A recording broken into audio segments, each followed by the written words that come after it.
Ya. Iya.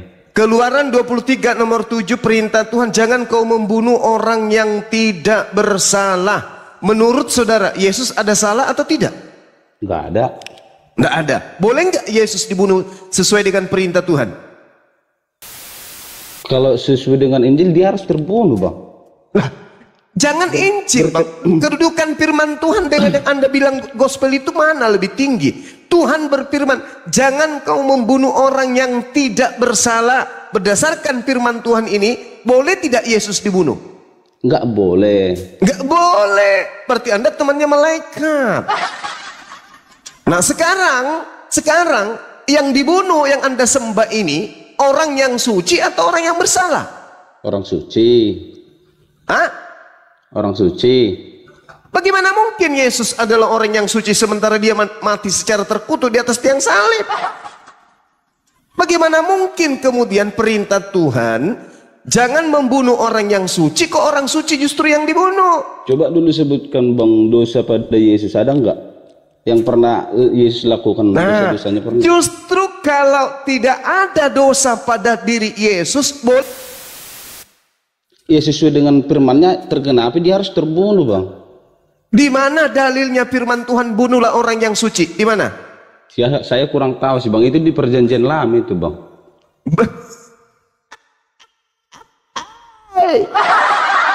Justru di perjanjian lama, Amsal 6 nomor 16, 6 perkara yang dibenci oleh Allah, bahkan 7 kekejian di dalam hatinya. Salah satunya tangan yang menumpahkan darah orang yang tidak bersalah. Yesus tidak bersalah. Boleh tidak Yesus dibunuh berdasarkan Amsal nomor 16? Boleh enggak, Bang? Enggak boleh sih, Bang. Tidak boleh. Anda berteman dengan malaikat. Nah, berarti pembunuhan terhadap Yesus itu sebuah kebenaran atau kesalahan? Sebuah kebenaran dong, Bang. Kan sesuai dengan Injil. Anda temannya setan. Ya kalau Yesus nggak terbunuh berarti firman-Nya nggak tergenapi dong, Bang. Oh bukan, kalau Yesus tidak terbunuh berarti Kristen tidak bisa disesatkan. Anda mengatakan orang yang benar tak boleh dibunuh. Pembunuhan terhadap orang benar adalah suatu kesalahan. Tapi Anda mengatakan boleh tidak Yesus itu dibunuh? Anda mengatakan boleh, berarti Anda temannya setan. Gimana ceritanya abang ini? Kadang jadi malaikat, kadang jadi setan. Firman Tuhannya, jangan kau membunuh orang yang tidak berdosa. Sekarang pertanyaan saya, Yesus ada dosa enggak? Jawab saudara, enggak ada dong. Nah berarti boleh enggak Yesus dibunuh? Enggak boleh. Nah sekarang yang dibunuh itu siapa? Iya kan udah saya bilang, biar firman-Nya tergenapi dia harus terbunuh, Bang. Dan pada hari ketiga dia bangkit lagi, Bang. Ini saudaraku, mana yang Anda maksud? Angkatan jahat ini minta tanda, dan tidak ada tanda bagi angkatan jahat ini kecuali tanda Yunus, yaitu mati bangkit pada hari ketiga. Apakah saudara mengaku Anda adalah angkatan jahat? Mengaku enggak? Ngaku enggak? Angkatan jahat. Ngaku enggak, Bang? Ya. Manrase gorila. Kan dalilnya sangat jelas. Angkatan jahat ini meminta tanda, dan tidak ada satupun tanda kecuali tanda Yunus. Angkatan ini adalah angkatan yang jahat.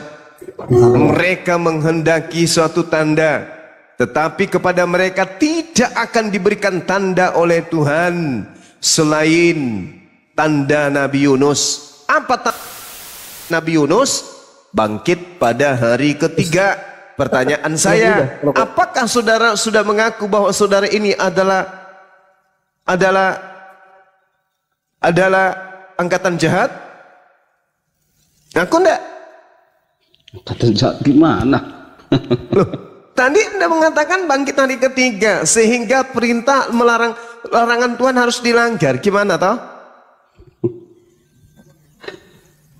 Lanjut loh bang, lanjut loh bang. Ya, Lukas 11 nomor 29 bang. Ketika orang banyak mengerumuni Yesus, berkatalah Yesus, angkatan ini adalah angkatan jahat. Angkatan ini adalah angkatan jahat. Yesus sendiri loh yang mengatakan peneros. Peneros itu adalah jahat atau sang penjahat atau kejahatan.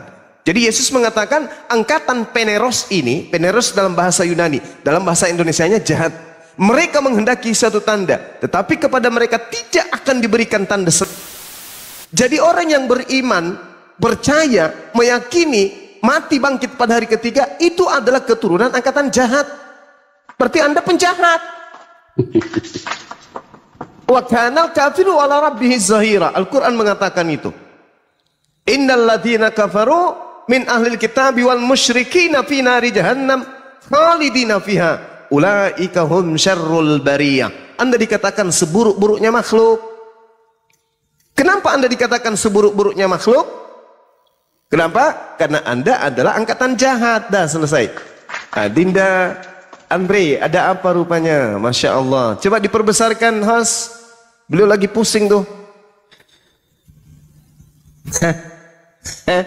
Kenapa pusing dok?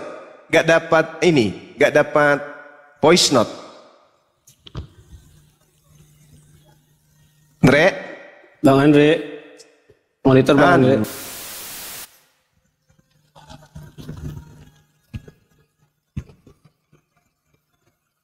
Termute itu. Di Polres. Oh, daftar polwan si Andrenya, masya Allah. Mudah-mudahan adik saya ini lolos polwan. Allahu Akbar. Lagi bikin itu Bang Zuma, lagi bikin apa namanya BAP-nya lagi dibuat.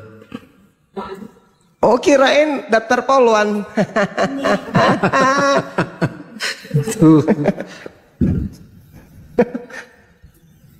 Sama siapa dek di sana? Sama si Dio.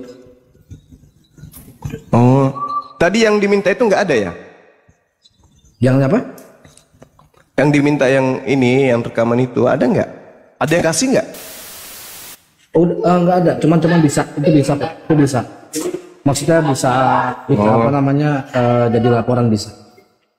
Ada, jadi Oke, jadi sip. video aja. Oke. Ini di Polda mana? Pusat. Di Polda. Oh, di Polda. Udah ini. Salam Polda sama Jakarta. Pak Hendro ya. Oh, beliau, Pak Hendro. Jenderal. Iya, karena atensinya jadi langsung dibuat. Jadi kita juga udah ngantor. Jangan diapa-apain ya, dielus-elus kalau perlu kasih sisir kutu, cari kutunya dia. Iya. Jadi udah beberapa kita kantongin nama-namanya juga sudah ini. Makanya dikejar, ada kita buat BAP-nya. Iya, lanjutkan Dinda, lanjutkan perjuangan. Siap, Masya itu aja Allah. laporannya. Oke, Jadi sip. ini mohon maaf Semangat karena terus. nggak bisa jadi nggak bisa direkam-rekam. Iyalah, santai aja kali. Jadi Oke dek, saya lanjut dulu. Teman kita ini perlu diterapi ya. Salam sama saudara-saudara di sana ya. Semangat berjuang. Allahu Akbar. mohon izin turun. Siap. Sehat selalu, kompak terus. Pasien saya tadi mana ya? Bang Hari, monitor Bang Hari. Oh, masih ada. Bang Hari. Bang Hari. Lanjut, Cilu. Bang. lanjut bang, lanjut. Ya, jadi boleh enggak kemudian menurut firman Tuhan orang yang tidak berdosa itu disalib? Boleh enggak? Boleh tidak menurut firman Tuhan orang yang tidak bersalah itu disalib? Boleh tidak? Boleh bang. Hei, Anda temannya syaitan. Kan Tuhan mengatakan jangan kau membunuh atau menyalib orang-orang yang tidak berdosa, orang yang benar tidak boleh kamu salibkan, tidak boleh kamu bunuh. Kok Anda mengatakan boleh? Anda temannya setan. Gimana ini? Al-Quran mengatakan wa ikhwanuhum yamuddunahum. Bahkan Al-Quran mengatakan wa kanal kafiru ala rabbihi zahira. Dan adalah kepastian bahwa orang-orang kafir itu penolong-penolong setan di dalam durhaka kepada Tuhan pencipta langit dan bumi. Nah, hari ini karena Tuhan yang mengatakan jangan kau membunuh orang yang tidak bersalah. Yesus tidak bersalah. Saya tanya kepada saudara, boleh tidak Yesus dibunuh berdasarkan firman Tuhan? Boleh bang. Anda saudara setan. Gimana ini? Ya kan itu sesuai dengan Injil bang, harus tergenapi bang, dia harus dibunuh bang. Saudaraku ini nggak takut rupanya bersaudara dengan setan. Itu kan udah perintah Injilnya bang, dia harus dikurbankan loh bang. Bahaya ini. Kenapa ada keharusan yang perintahkan sopo rupanya? Itu kan sesuai dengan di surat Injil itu dia harus dibunuh bang. Nggak ada, itu nggak ada.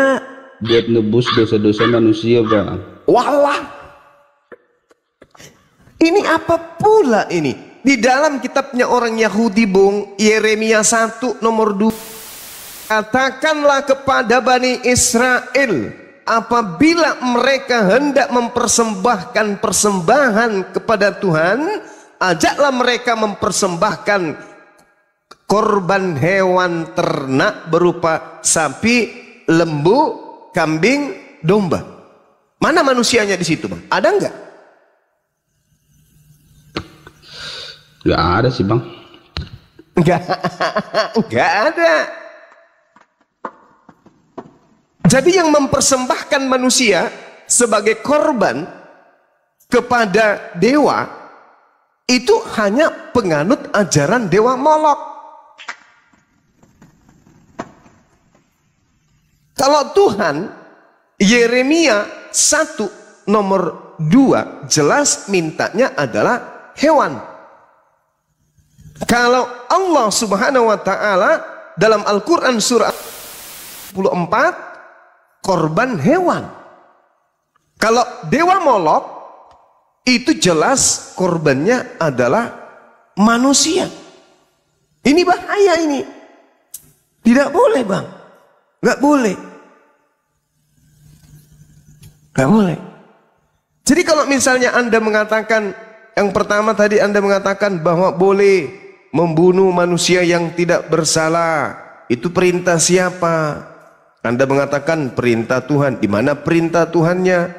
Sedangkan di dalam Imamat 18:21, janganlah kau korbankan seorang dari anakmu untuk kau persembahkan kepada dewa Molok, supaya jangan engkau melanggar kesucian nama Elohim. Akulah Tuhan. Saya ulang, Imamat 18 nomor 21, jangan kan seorang dari anakmu untuk kau persembahkan kepada dewa Molok, supaya jangan engkau melanggar kesucian nama Tuhanmu. Akulah Tuhan. Imamat 20 nomor 3, aku sendirilah Tuhan yang akan menentang orang itu dan akan melenyapkan dia dari tengah-tengah bangsanya, karena dia menyerahkan korban dari anak-anak manusia kepada Molok. Gimana itu? Imamat 1 nomor 2, bukan Yeremia, sorry ya. Imamat 1 nomor 2. Berbicaralah kepada orang Israel dan katakan kepada mereka, apabila seseorang di antara mereka hendak mempersembahkan persembahan kepada Tuhan, harus mempersembahkan persembahan dari ternak, yaitu lembu, sapi, atau kambing dan domba. Ada manusia? Nggak ada. Justru kalau persembahkan kepada dewa Molok, nggak takut abang ini. Tadi melanggar, jangan membunuh orang yang tidak bersalah, dibunuh nah Yesus. Kedua, jangan mempersembahkan manusia kepada dewa Molok, dipersembahkanlah Yesus. Inilah yang Al-Quran katakan, innal ladina kafaru min ahlil kitab wal musyrikina fi nari jahannam. Orang-orang kafir itu berada di neraka jahanam, mereka kekal di dalamnya. Ulaika hum syarrul bariyah, mereka adalah secelaka-celakanya makhluk.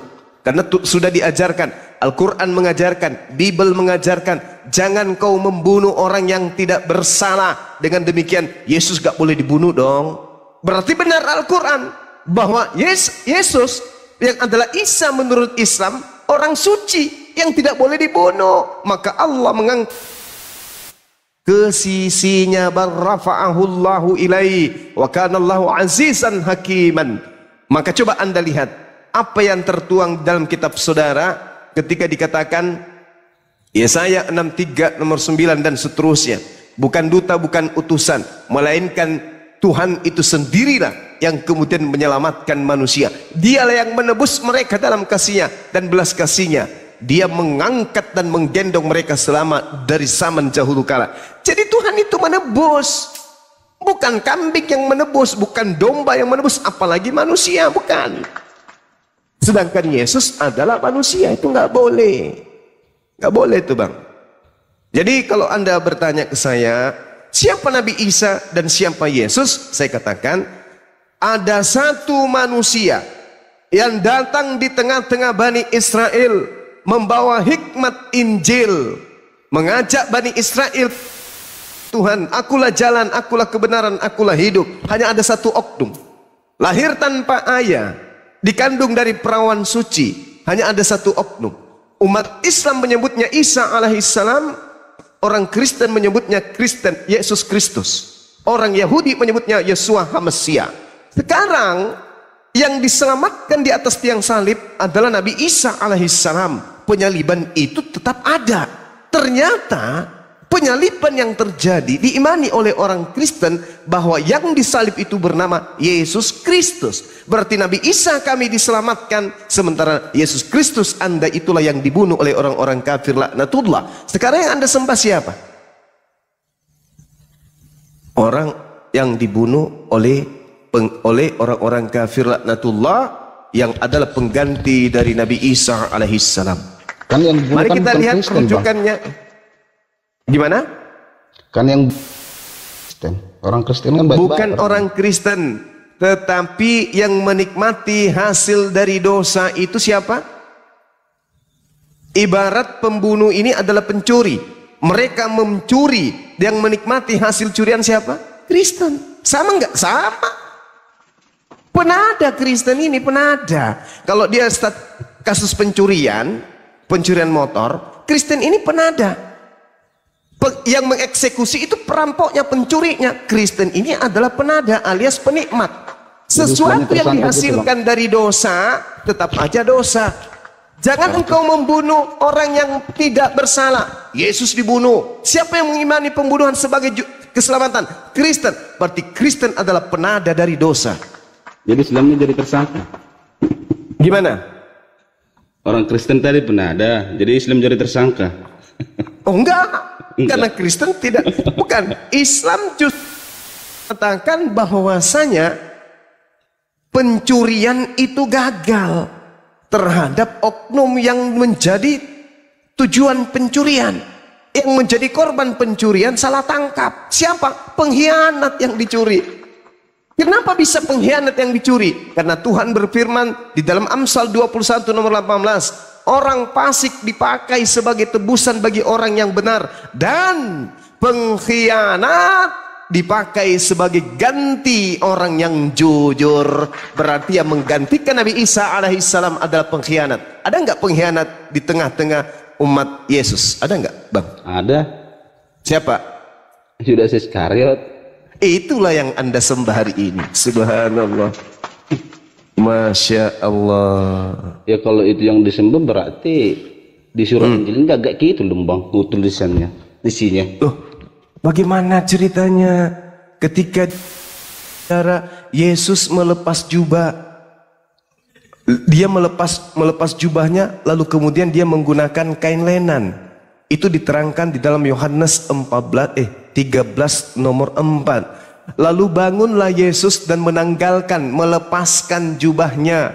Lalu Yesus mengambil sehelai kain lenan dan mengikatkannya pada pinggangnya. Coba Anda lihat di dalam Markus 14 nomor 52. Pada saat penangkapan, di situ jelas dikatakan bahwasanya ada orang yang berjalan di belakang oknum yang ditangkap bernama Yesus. Oknum yang ditangkap yang bernama Yesus yang di belakangnya ini melepaskan kain lenan, lalu dia meloloskan diri dengan lari telanjang.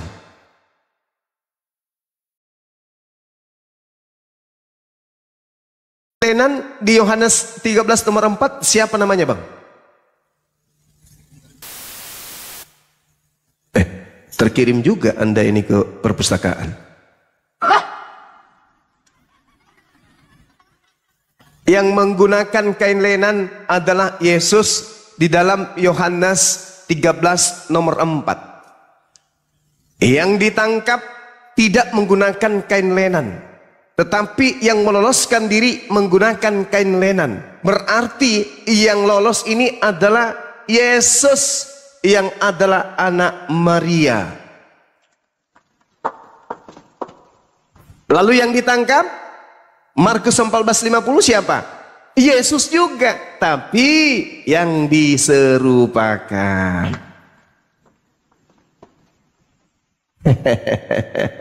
Ayo hadapi saya dengan ilmu, Bang, biar kita mencerdaskan anak bangsa agar mereka tidak mati dalam kekafiran dan tidak masuk ke dalam neraka. Minimal mereka mengucapkan la ilaha illallah Rasulullah sebagai kunci pembuka surga kelak di yaumil akhir.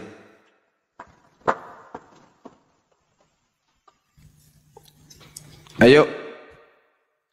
Tadi sudah baca, Bang, di perpustakaan Markus 14 nomor 50, 51, 52, penangkapan terhadap oknum yang bernama Yesus oleh tentara Romawi, di mana tentara Romawi tidak mengenal wajah daripada Yesus. Maka ditangkaplah salah satu orang yang ditengarai namanya Yesus.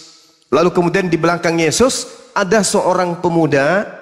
Padahal sebelumnya Markus 14:50 semua murid Yesus lari meninggalkan Yesus. Tapi anehnya ketika ada yang berjalan di belakang Yesus, itu tidak dikatakan sebagai murid, tapi dikatakan seorang pemuda dengan menggunakan kain lenan, melepaskan kain lenannya lalu kemudian lari dengan telanjang. Pertanyaan, siapa yang lari dengan telanjang melepaskan kain lenan? Siapa? Enggak mungkin Pak Bom Bom, enggak mungkin. Siapa? Siapa? Presiden King? Enggak mungkin Presiden King. Siapa? Siapa? Ya enggak mungkin, Jeki Sembiring enggak mungkin. Wah, nonotnya kayak lombok biji, mana bisa? Bukanlah. Yang jelas pada saat itu orang yang melepaskan kain adalah Yesus. Kenapa? Karena Yohanes 13 nomor 4 hanya Yesus yang diberitakan di Bible menggunakan kain lenan. Oknum yang lolos dari penyaliban adalah oknum yang menggunakan kain lenan, lolos dari penangkapan. Yang ditangkap kemudian adalah Yesus juga, tapi yang diserupakan. Mungkin. Ini kok jadi berhala semua sih teman Oten ini malas. Gimana? Itu Persia Abang apa Persia Alkitab itu, Bang? Yang ditangkap itu. Bible. Kan ada ditulis di situ. Bible yang mengatakan. Kan Yudas mengatakan begini kepada tentara-tentara Romawi. Ya kan? Dengarkan ceritanya. Dia mengatakan, "Siapakah yang engkau cari?" Siapa yang engkau cari? Kata Yesus di dalam Yohanes 18. Ketika kemudian Yudas membawa tentara Romawi, baca Yohanes 18 1 perikop, membawa tentara Romawi untuk melihat menangkap Yesus di tempat persembunyian. Apa kata Yudas? "Yang aku cium itu adalah Yesus, maka tangkaplah dia," kata Yudas. Begitu mereka sampai ke tempat persembunyian, apa kata manusia yang muncul, yang ada di tengah-tengah Yudas dan tentara Romawi? Maka orang yang ada di situ bertanya kepada Yudas, "Siapakah yang kamu cari?" Kata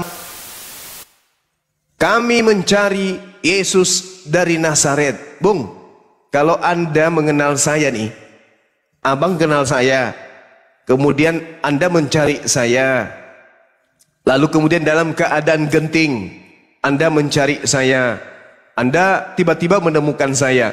Begitu Anda menemukan saya nanya kepada Anda, Saudara Haryani, Anda cari siapa?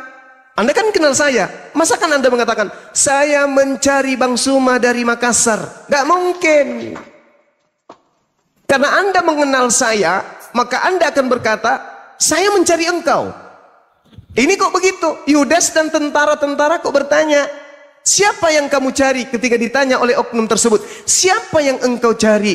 Kata orang itu, kata mereka, Yesus dari Nazaret. Apa kata oknum itu? Akulah yang engkau cari. Loh, berarti dia Yesus dong. Memang mereka kenal, harusnya dia berkata, kamu yang aku cari. Ya udah, tangkaplah aku. Kalau begitu tangkaplah. Begitu. Tapi faktanya, begitu dia mendengarkan, akulah yang engkau cari, mereka mundur lalu berjatuhan. Ada apa mereka jatuh? Kenapa mereka berjatuhan ketika oknum ini mengatakan, akulah yang engkau cari? Kenapa mereka berjatuhan? Karena ada satu keajaiban tiba-tiba terjadi di situ. Karena Yesus itu ditengarai bisa merubah wajah dan seterusnya. Jadi yang ditangkap itu adalah orang yang diserupakan. Apa buktinya? Setelah berjalannya waktu, ditangkaplah ini kan. Markus 14 Anda baca satu perikop.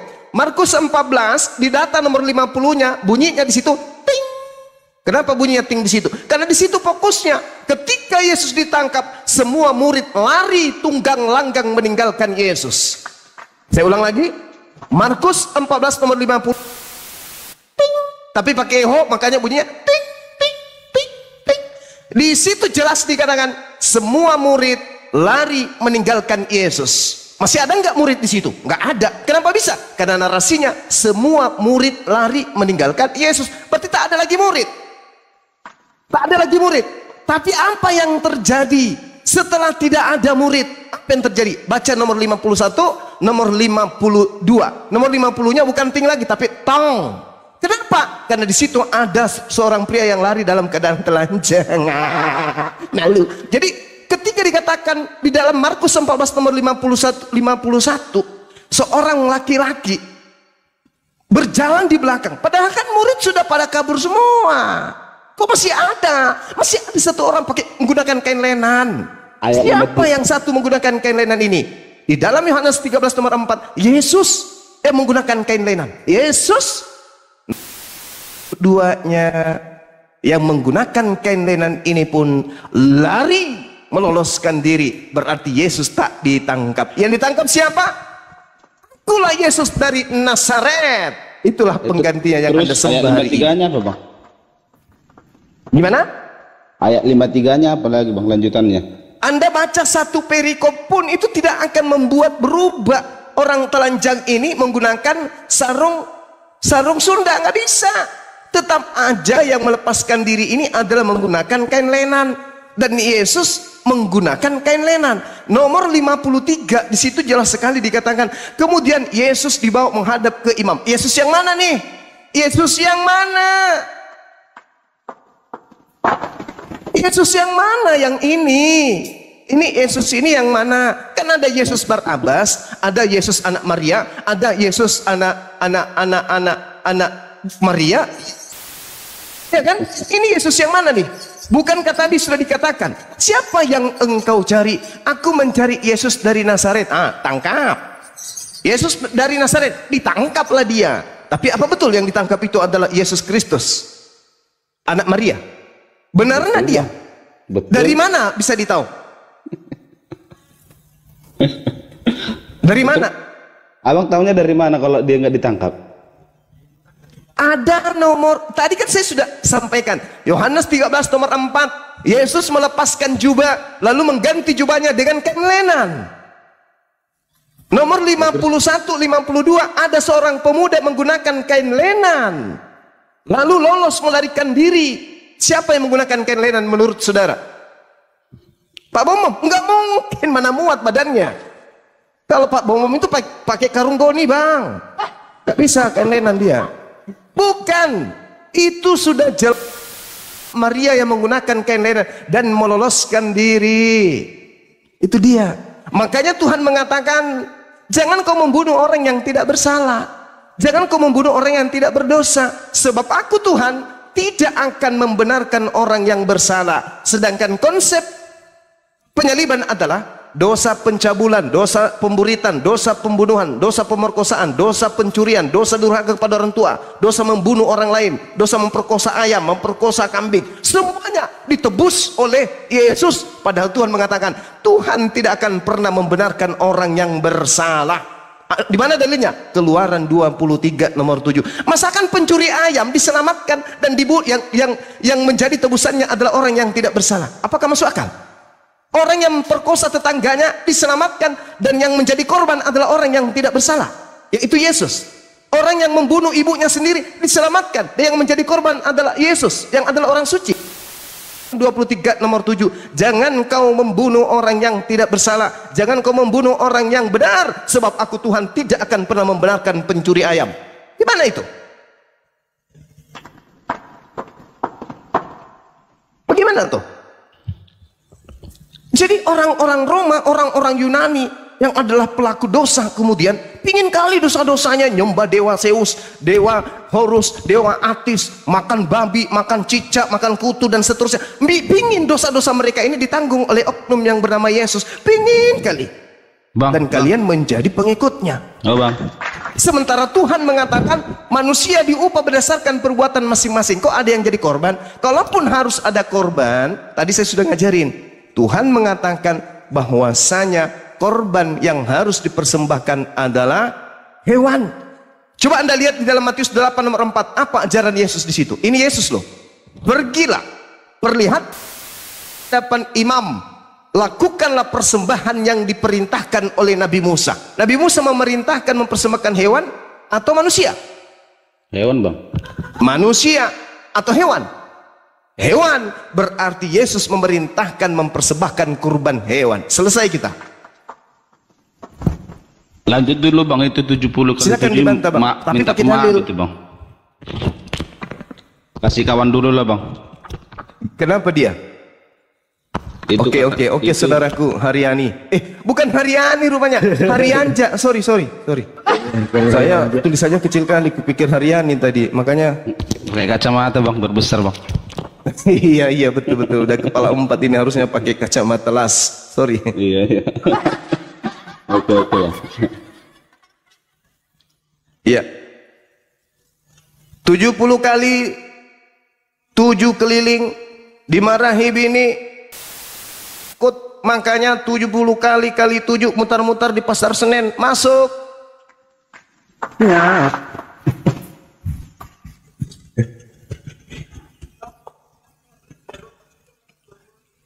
Topiknya siapa Yesus? Ya silakan bang. Ya, Iya, silakan. mengacu kepada keempat Injil kanonik aja ya. Iya, betul. Nah, siapa Yesus? Yesus itu sering menyebut dirinya itu anak manusia, Rabi. Bang, mulutnya kecil bang. Sorry. HP saya volumenya yang kecil, sorry. Nah, Lanjut. Yesus sendiri sering menyatakan kalau dia itu anak manusia, guru atau rabi, Mantap. hakim, Mesias. Mantap. Itu aja. Nah, pernah nggak dia menyatakan dirinya pencipta? Oh enggak. Nggak pernah. Berarti dia bukan Tuhan ya? Dia benar-benar. Alhamdulillahirabbil alamin. Kalau dia bukan Tuhan, salah ndak orang-orang yang mempertuhankan Yesus menurut abang? Mempertuhankan Yesus? Iya. Enggak masalah saya rasa. Jadi kalau ada orang mempertuhankan sapi nggak masalah? Begini bang, kalau di dalam kekristenan kata Tuhan itu berlawanan dengan yang ada di KBBI. Nah, bagus. Jadi kalau di kekristenan Tuhan itu apa sebenarnya? Tuhan itu penguasa, bukan sesembahan gitu, bukan. Oh, jadi penguasa. Penguasa ini maksudnya yang maha kuasa atau yang kuasa aja? Bukan yang maha kuasa, yang punya otoritas. Berarti dalam hal ini tatarannya hanya sebagai ciptaan. Ya, benar. Berdosa nggak orang-orang yang menurut saudara menyembah ciptaan? Ya, berdosa, udah pasti. Alhamdulillahirabbil alamin. Kalau saya bisikin di kuping abang sekarang ini, berdosa nggak mereka yang menyembah Yesus? Salah nggak, Bang? Ya, salah. Tapi jangan besar-besar suaranya. Entar kita dilaporin. Kita aja berdua. Saya ulang. Bersalah tidak orang-orang yang menyembah Yesus, Bang? Aja ya, Bang. Ya, Jangan sampai dengar orang gak enak loh. Aduh. Kita aja berdua. Berdosa nggak orang-orang yang menyembah Yesus, Bang? Ya, enggak. Kalau menyembah Yesus itu enggak masalah. Cuman kita berdua yang tahu, yang lain enggak. Berdosa enggak? Enggak berdosa. Ya, temannya Syaitan juga ini. Jadi takut merinding saya. Saya langsung ya, Bang. Ya, silakan si kanan. Si kanan. Silakan. Ini gara-gara Alex ini kelamaan. Pertama, ya lanjut. Dijelaskan dulu, Bang. Ya. Menurut keempat Injil, tidak pernah Yesus mengharuskan manusia itu menyembah dirinya. Bahkan ketika Yesus berbicara dengan perempuan Samaria, ada pernyataan Yesus yang seperti ini. Kami menyembah apa yang kami ketahui. Yohanes 4 itu nomor 22. Terus kata kami di situ berarti kan Yesus, termasuk Yesus itu sendiri. Yesus juga. Masya Allah. Jadi pintar abang ini. Yesus sendiri menyembah, bagaimana mungkin Yesus disembah? Makanya aku bisikin tadi. Salah nggak mereka yang menyembah Yesus, Bang? Ini salah. Alhamdulillah. Temannya malah. Masya Allah. Teman saya juga ini. Pantasan saya lihat dari kiri kayak Bung Harto. Kalau dari kanan saya lihat kayak Bung Karno. Dari belakang kayak Bung Karno. Dari depan itu yang kayak Bun Titi. Oke, lanjut, Bang. Lanjut. Nah, jadi mirip dengan Bang Suma ini. Lanjut. Jadi di dalam keempat Injil Yesus itu berulang-ulang untuk kalau menyembah itu ya sembahlah Bapa gitu. Jadi apalagi dipermasalahkan. Masya Allah. Iya. Jadi yang harus disembah itu adalah ya, Sang Bapa. Sang Bapa. Sang Bapa ini sama enggak dengan makhluk? Saya kurang tahu Sang Bapa ini bagaimana ya. Yang jelas kalau menurut Yesus Tuhan itu roh katanya. Bahaya itu. Bahaya itu, Bang. Roh itu apa? Roh adalah definisi roh aku juga nggak tahu sebenarnya. Roh itu makhluk halus, Bang. Kalau hakikatnya gaib atau makhluk halus, gaib lah kita bilang, itu aku tahu, tapi definisinya sendiri aku kurang tahu. Iya, roh itu adalah dimensi lain yang juga adalah makhluk Tuhan. Dia sifatnya halus. Jadi kalau roh berarti kita berbicara mengenai makhluk halus. Jadi kalau Anda menyembah roh, Bapak itu roh, berarti Anda menyembah makhluk halus. Yang takut saya, Bang. Ya aku nggak tahu, aku mengikut apa yang dikatakan Yesus saja. Ya aku percaya. Tapi yang pasti Anda tidak menyembah makhluk halus, kan? Iya, karena roh itu menurut abang makhluk halus, ya udah aku menyembah makhluk halus. Aku sendiri nggak tahu. Mantrasi penggawai. Allahu Akbar. Allahu Akbar, Masya Allah. Jadi hakikat Tuhan Anda itu roh. Ya, gaib. Roh. Hakikat iblis apa, Bang? Ya sama, roh juga. Berarti apakah boleh saya mengatakan Anda menyembah hakikat yang sama dengan iblis? Boleh? Boleh. Bukan hakikat sebenarnya rohnya. Kalau saya menyembah, sebentar Bang, saya perjelas Bang. Jadi Iya, saya silakan, menyembah silakan. roh, iblis juga hakikatnya roh. Jadi saya menyembah sesuatu yang hakikatnya sama dengan iblis, ya nggak apa-apa, nggak masalah. Ya Allah ya Karim. Subhanallah. Lalu bagaimana dengan firman Tuhan yang berkata Yeremia 10 nomor 6, Tuhan maha tinggi dan tidak serupa dengan apapun. Gimana itu? Kata serupa di situ bang, kata setara bang. Kemarin juga udah saya Iya, suri ya. Iya, tidak setara apalagi sehakikat. Setara aja kagak apalagi sehakikat. Gimana itu bang? Nah setara itu bang, apakah menunjukkan bentuk atau kuasa? Segala aspek. Ya, Bentuknya, saya rasa enggak. kuasanya. Saya rasa enggak juga, Kemuliaan. bang. Kenapa bisa? Di kitab Kejadian kan ada Tuhan kalau Bapa itu Yahweh itu menciptakan manusia menurut gambar dan rupanya. Nah kata gambar bahaya. rupa Eh? itu kan menunjukkan Bahaya bentuk. itu. Nah, manusia itu kan ada laki ada perempuan. Tuhannya yang mana? Laki perempuan juga atau tengah-tengahnya? Bagaimana? Kan tadi Anda mengatakan Kejadian 1 nomor 26. Tuhan serupa dengan manusia. Manusia itu kan dua jenis. Ada laki, ada perempuan. Nah, Tuhan Anda mana? Laki, perempuan atau yang di tengahnya? Yang mana bang? Kalau jenis kelaminnya yang nggak ada bang. Loh, tadi katanya serupa. Lupa ya? Ya segambar sebentuk gitu. Nah itu dia makanya. Sedangkan Tuhan di dalam Yeremia 10 nomor 6 tidak ada yang sama seperti engkau. Dalam bahasa Ibrani-nya dikatakan kamau. Kamau itu seperti, sama-sama, semacam, serupa, selaksana, seakan-akan, bagaikan, maupun keadaannya atau apapun itu tidak ada yang sama dengan Tuhan. Sedangkan Anda memahami pernyataan Kejadian 1 nomor 26, Tuhan Anda serupa dengan manusia, laki atau perempuan. Yang saya katakan bang bentuknya bang, bukan. Nah ini lagi yang parah, bentuknya ini bahaya. Tuhan Anda kalau tidak mandi dalam sepekan bisa kena panu. Masalahnya Tuhan itu gaib bang. Lah berarti tidak serupa dengan manusia. Nah, bentuknya tidak sama berarti. Aduh gimana ini? Tadi katanya bentuknya sama, manusia tidak gaib.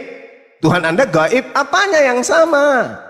Ya bentuknya sama dengan manusia, tetapi kan objeknya atau wujudnya itu gaib. Manusia gaib tidak? Ya itulah perbedaannya manusia dengan Tuhan. Tadi serupa katanya. Atau aku Tadi tanya kok- dulu bang.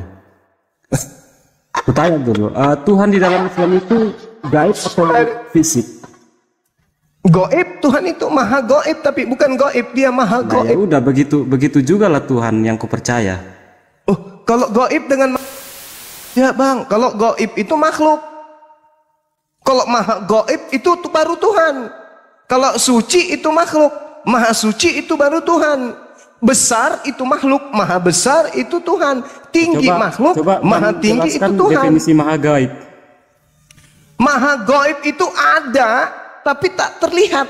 Kalau yang gaib itu seperti angin, ada tapi nampak. Oke? Benar ya? Gaib itu seperti roh, tapi kelihatan.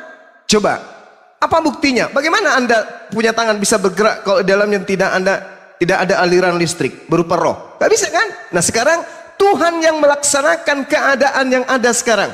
Daun-daun bergoyang, hujan rintik-lintik di pagi hari, burung berkicau di sore hari, Pak bom-bom ngorok di tengah malam. Itu semua yang melakukan itu apa? Hal yang menyatakan dirinya melalui alam semesta dan pribadi-pribadi makhluknya. Itu yang disebut maha gaib. Gimana tuh bang? Wah aku berbeda ya. Jadi kalau- definisi gaib dan tidak gaib ya. Oh iya, kalau gaib itu ada dimensi keterbatasan. Sedangkan yang maha gaib tidak ada batasan. Yang namanya maha, dia segala-galanya. Kan gitu. Jadi kalau Anda mengatakan Tuhan Anda serupa dengan manusia, apanya yang serupa? Bentuknya. Enggak. Waduh, Ini yang bahaya ini. saya tanggapi dari perkataan abang. Tadi kan abang mendefinisikan gaib itu ada tetapi terlihat. Iya. Nah, saya rasa itu kurang tepat ya. Iblis itu gaib, nggak bisa dilihat. Oh ya? Gitu. Iya. Untuk misalnya kalau dikatakan goib, roh, oke? Roh itu kan apa yang ada di dalam tubuh kita, pneuma, spirit. Ya, pneuma. Ya, benar ya?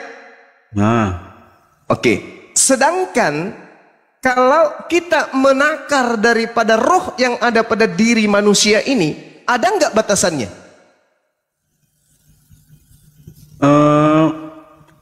saya nggak bisa mengidentifikasi roh, makanya saya nggak berani mengatakan ada batasannya atau enggak. Oke. Pernah nggak saudara melihat orang tertidur? Oke. Matanya terbuka. Pernah. Ketika Anda melayangkan tangan ke matanya, apakah dia respon? Tidak sama sekali. Tidak. Berarti roh yang ada pada dirinya terbatas atau tidak? Ya, menurut abang? Ya terbatas loh, nggak melihat matanya terbelalak, rohnya masih ada di situ. Gak bisa bang, terbatas jadi, dia. Begini bang, roh yang kupahami itu gaib. Nah, gaib itu tidak bisa diidentifikasi menggunakan hukum-hukum alam kita ini. Lah tadi pernah nggak Anda membaca koran? Itu makanya pernah roh nggak itu Anda bukan- membaca koran atau mendengarkan berita di televisi atau di radio? Telah terjadi kebakaran di Pasar 4 Medan Utara misalnya. 3 mayat melarikan diri.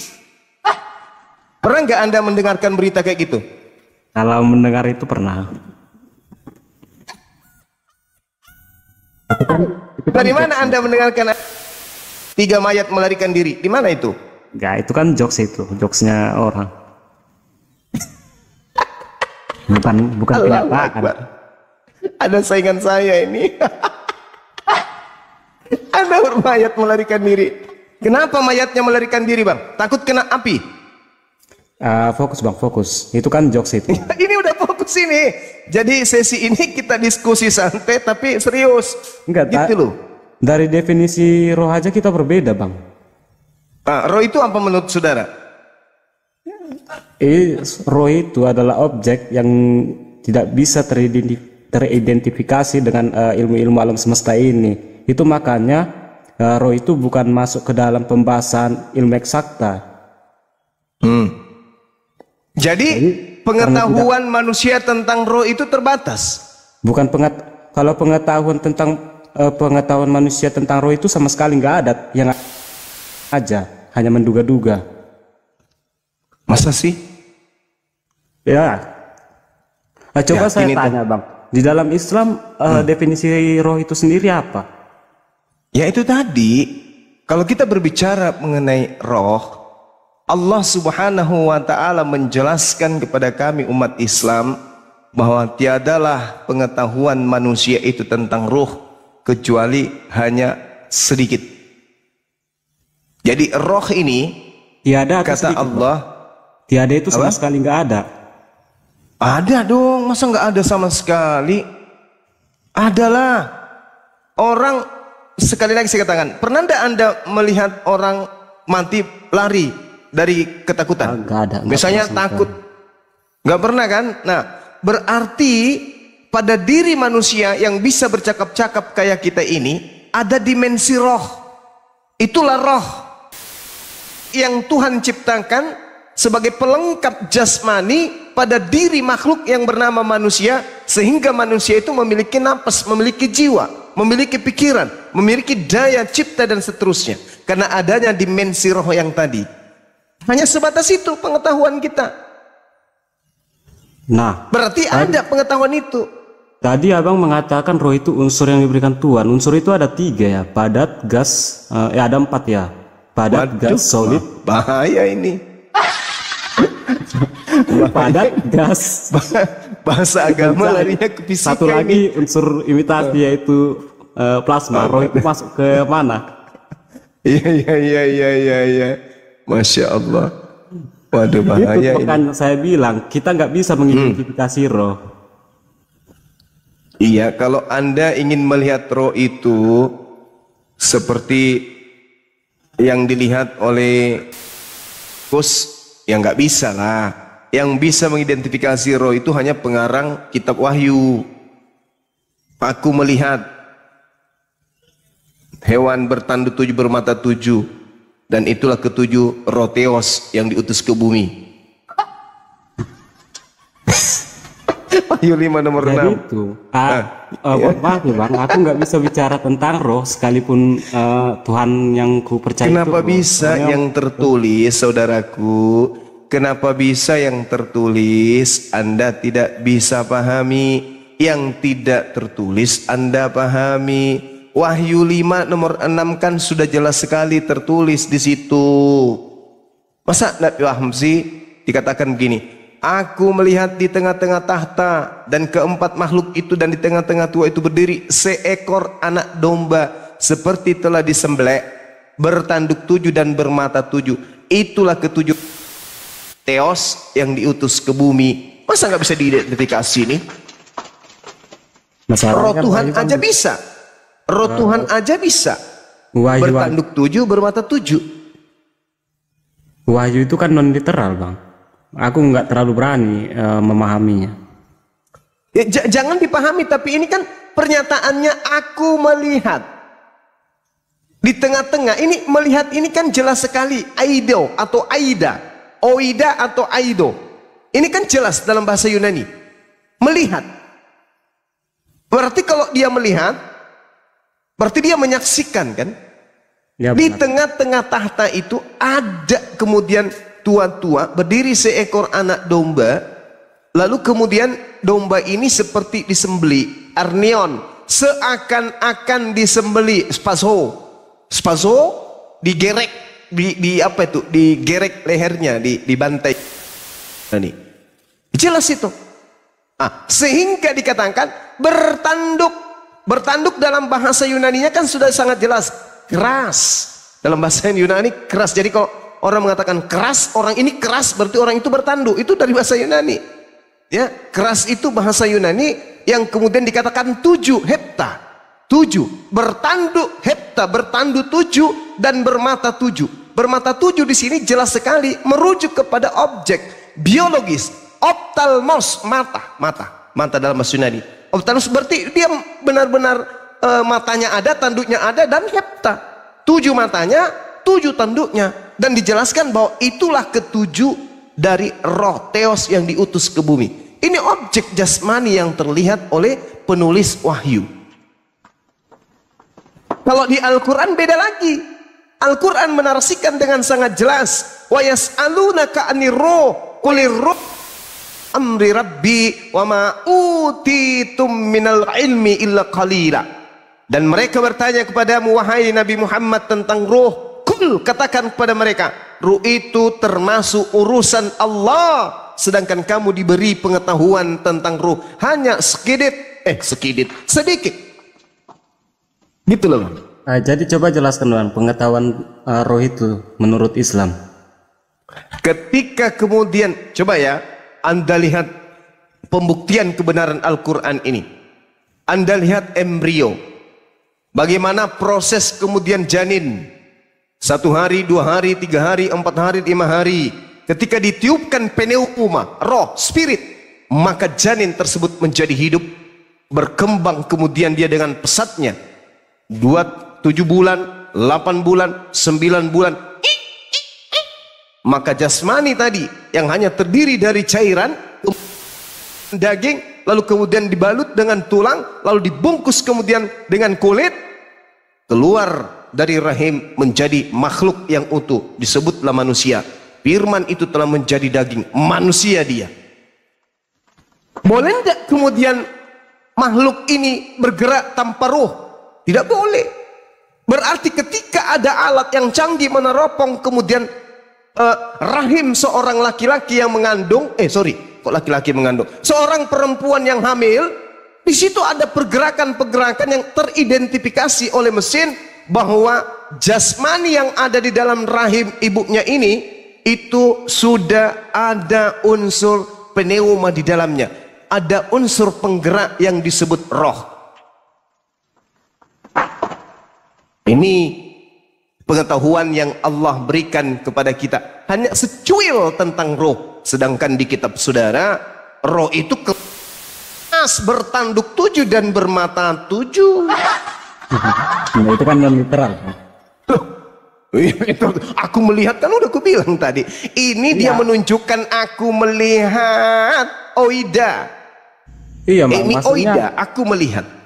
penglihatannya itu walaupun secara objek Pakai tetapi ada mata maksud kaki? lain. Enggak bang, pakai mata yang di wajah, bukan mata kaki.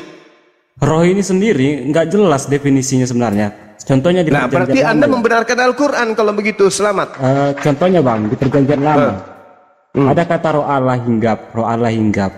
Nah, kalau aku sendiri mendefinisikannya itu kuasa, kuasa Tuhan hinggap, kuasa Tuhan hinggap, seperti itu. Iya, kalau saya memang benar-benar roh Tuhan.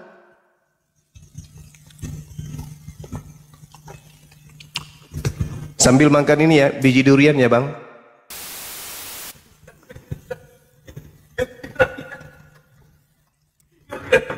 Jadi itulah, kalau tentang roh itu aku kurang lah, nggak ada. Alhamdulillah Anda membenarkan Al-Quran. Makanya menduga-duga aja. Tapi ini aku melihat bertanduk 7 bermata 7. Penglihatan itu lain Bang. Kalau Matanya juling gitu maksudnya. Maksudnya itu literal. Nah iya memang betul. Ini kan literal. pengungkapan, kitab Wahyu ini kan pengungkapan. Aku melihat kuciniki, kutiroi, uitai. Apa bahasa Jawanya kok melihat itu? Picek. Kalau melihat apa? ya nggak tahu. Sama-sama orang Bugis kita ya. Bejo tole-tole. Masa tolo-tolo. Bejo tole-tole kalau katanya. Oh delok, delok, delok. Oh, delok ya. Delok, matamu delok. Dus, kayak gitulah. Oh delok, wadus bertanduk 7 bermata 7. Nah, itulah dia.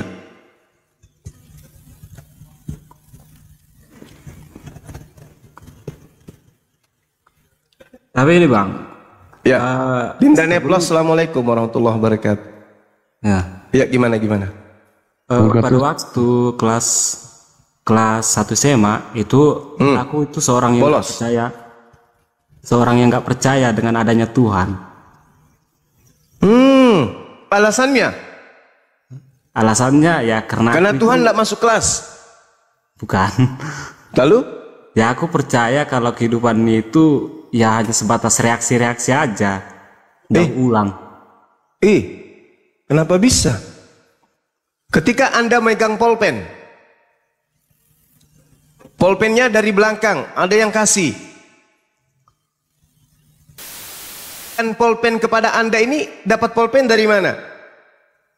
Sebentar Bang, yang pemahamanku waktu aku Iya. percaya dengan Tuhan, jadi hidup itu sekedar aksi dan reaksi.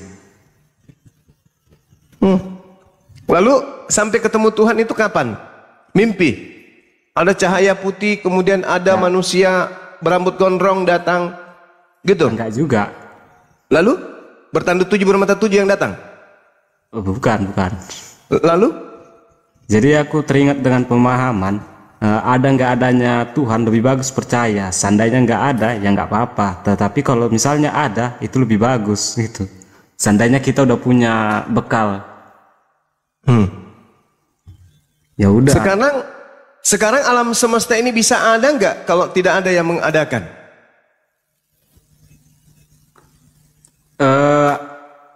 Menurut konsep ateis ya kalau alam semesta ini padanya campur tangan Tuhan. Bagaimana ceritanya tuh? Ya itu kan nggak tahu. Karena alam semesta ini punya keterbatasan. Mau kita buktikan kalau alam semesta ini Ya terbatas? silakan. Oke, baik. Bisa tidak kemudian batu merubah diri menjadi air? Ya enggak. Gak bisa. Bisa tidak kemudian tanah ini berubah menjadi batu? Ya enggak, kan beda unsur pembentuk. Berarti ada keterbatasan, alam semesta yang terbatas, benar nggak? Ya memang benar. Benar. Apakah sesuatu yang terbatas bisa menciptakan, bisa membuat, bisa berkarya?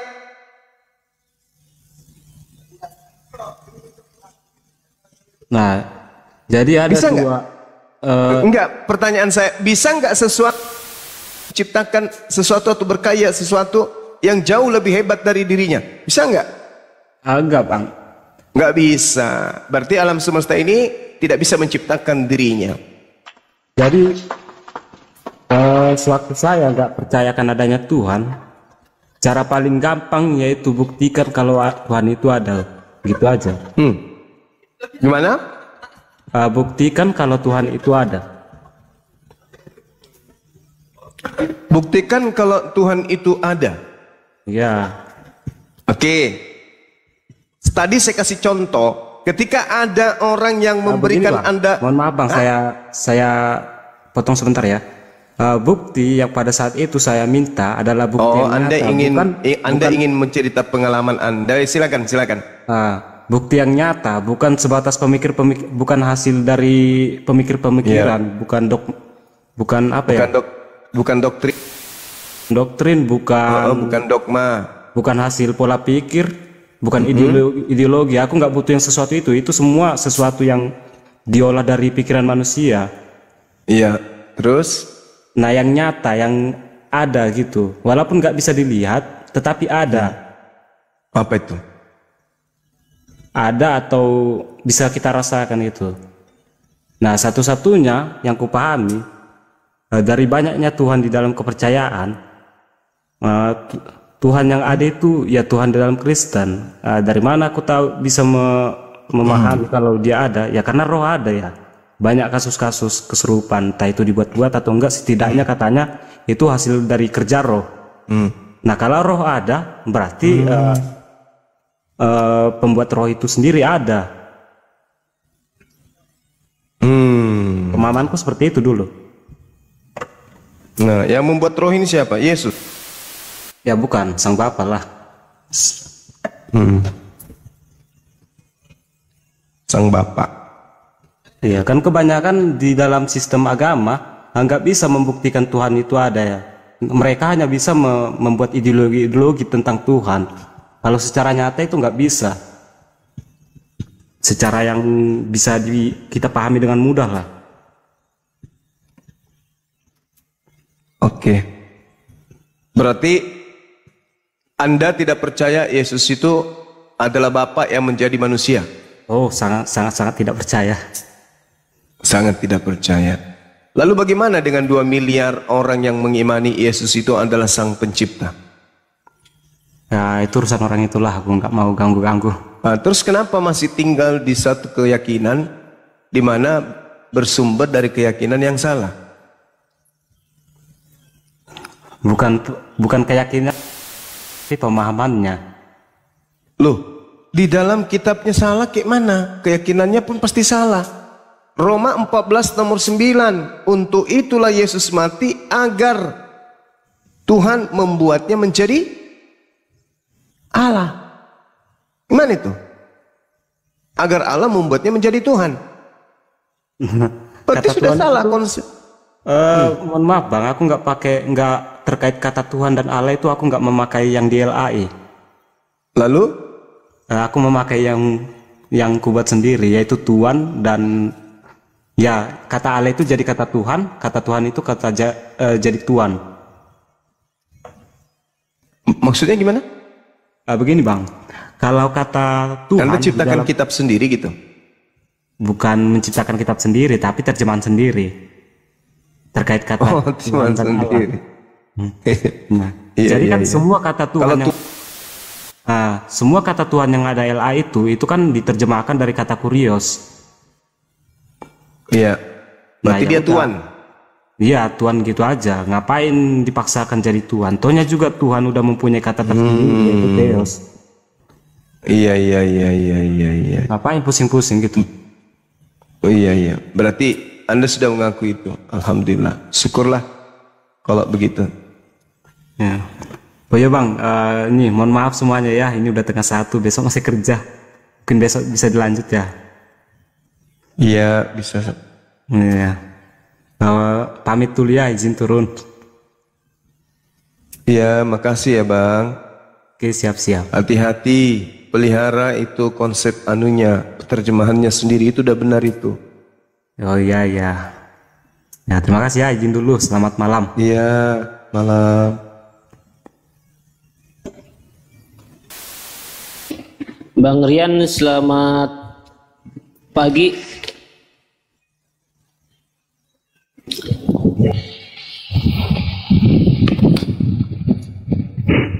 Bang Rian Kristen ya Bang? Iya Bang. Oh iya Bang, ada yang mau ditanyakan kepada Gurunda Abang Juma, silahkan. Neplos dulu, ngapain itu. Neplos diam-diam baik? Silahkan. Assalamualaikum Bang Neplos. Waalaikumsalam, Assalamualaikum Sensei. Assalamualaikum warahmatullahi wabarakatuh. Oh lagi Iya, tidur, tadi. ya udahlah lanjutkan tidurnya. Enggak Sensei, cuman tadi ngingat-ngingat pelajaran masa lalu lagi gitu. Tadi dia bilang unsur cair, padat, gas itu zat atau unsur kan begitu. Saya sampai ngeblank tadi Sensei. Itu zat atau unsur sebenarnya? Kok bisa cair, gas, padat? Kayaknya saya ketawa tadi. Ini kemana? Iya lanjut Sensei. Ya silakan. Bang Handi. Bang Handi bangun Bang Handi. Bang Handi udah. Ya. Kalau kau sejat atas siseng ini sih ya. Cokor dulu ada kamera. Dari belum tidur dari pagi. Iya. Kores. Wah, mate meja. Mate meja. Mate meja. Ayo, gantian kita gantian. Yang mana karistengnya Gurunda? Bang Rian. Bang Rian. Saya bikin kopi dulu ya bentar ya. Masakonya masih ada nggak Gurunda? Masya Allah, mantap Gurunda. Masih. Rian Cuis. Ini Kristen. Oh iya Bang. Kenapa?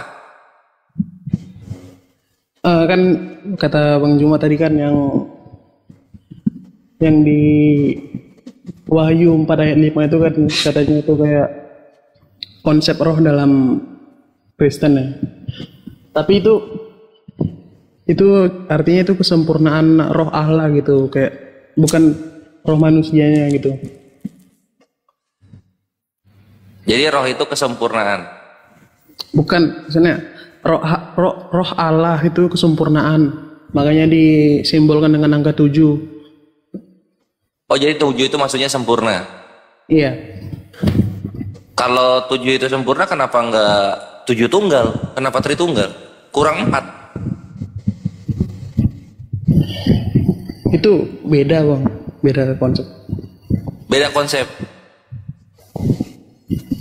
Bang Rian, itu suara kipasnya terdengar. Geser kipasnya. Udah. Kalau 7 itu bahasa Sanskritnya sapta, jadi sapta tunggal. Nah itu kalau 7 itu sempurna.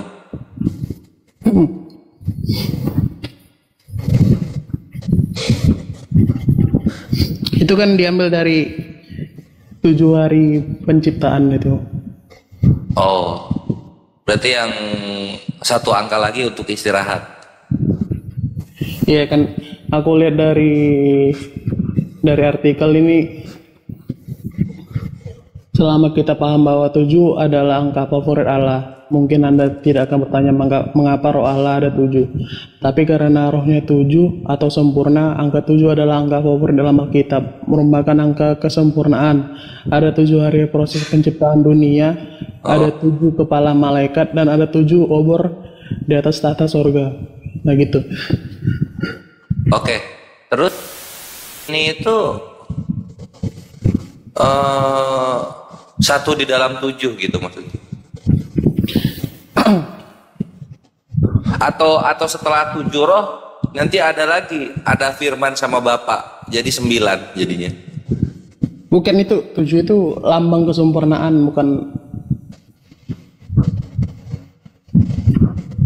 Kalau jadi 7 roh Allah itu lambang.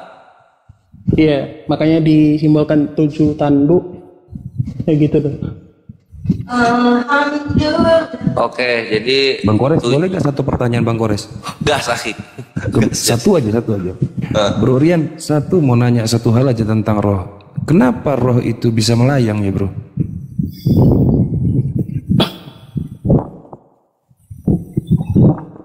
Roh melayang itu kayak mungkin nggak ada. Kenapa bisa melayang gitu? Nggak ada wujud gitu mungkin.